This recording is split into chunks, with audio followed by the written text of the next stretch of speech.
Bugün beynəlxalq dərəcəli mikroblading ustamız Vüsal ustaya sizdən gələn sualları verəcəm. Mənə çox maraqlıdır. Sizə də maraqlıdırsa izləyin. Videomu bəyənib mənə abunə olmağı unutmayın.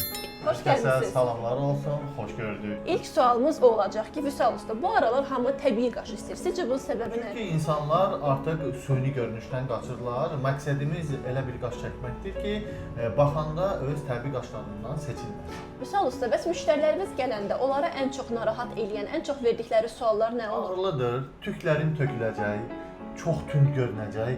Bu sualları demək olar ki, hər gün eşidirəm və düzgün texnika, düzgün pigmentlə işləndikdə nəticə çox gözəl və təbii olur.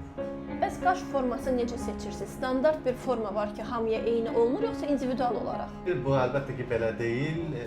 Eyni forma hər bir xanımın üzünə uyğun olmaz. Çünki biz forma dizayn verərkən xanımın üz quruluşu, sınma nöqtələri bunlar nəzərə alınır ki, təbiiliyindən qəti çölə çıxmamalı şəkildə.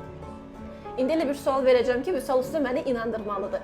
Sizi digər ustalardan fərqləndirən nədir? Məsələn, mən qaş istəyirəm, niyə sizi seçim? Çünki mənim üçün əsas məqsəd sadəcə qaş çəkmək deyil, əsas təbiilidir və hər bir xanımın uzun müddət istifadə edə biləcəyi təbii, natural və zövqlə seçilmiş bir qaşlar.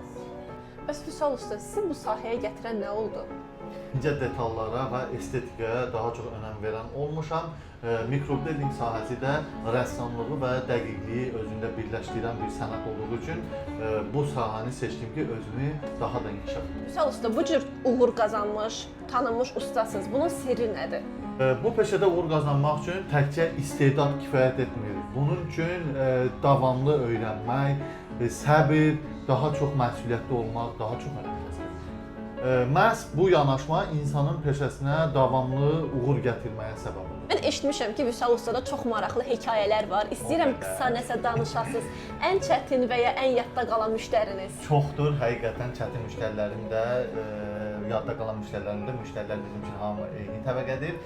Və mən sizə çoxlu hekayələr danışa bilərəm, qısa danışdıqlarım olacaq. Əgər bəyənsəz, yorumda yazın, mən sizin üçün daha videolar çəkəcəm. Ən çətin müştərim olub ki, xanıma qaş çəkmişəm və xanım gedəndən sonra hər gün demək olar da yazır ki, usta, mənim qaşımdakı bu tüklər tərpənir, sizin çəkdikləriniz tərpənmir və biz xanıma çox çətinliklə izah etdik ki, o sizin öz təbii tükünüzlə tərpənir və bizim çəkdiyimiz isə prosedurdur. Və ən yadda qalan müştərim də o olub ki, müştəri gəlib, orta yaşlı bir xanım və deyir ki, usta, mən seçim qarşısında qalmışdım, seçə bilmirdim. Bir çox ustalara yazdım, qərar verə bilmirdim. Bəs sizi bilirsiniz niyə qərar verdim? Deyirəm, niyə? Deyir ki, mən yatmışdım, yuxuda görürdüm ki, siz mənə deyirsiniz, gəl, mən sizə qaş çəkim. Və o müştəri çox yadda qalan oldu, həqiqətən olan bir şey. Bundan da daha çox hekayələri var. Son olaraq, Vüsal usta, buradan xanımlara nə demək istəyirsiniz? Qaş seçərkən daha çox qiymətə yox, ustanın təcrübəsinə, gigiyenasına, nümunələrinə çox diqqət edin. Çünki qaş forması insanın üzünü çox dəyişir. Gözəllik təbiilikdən var.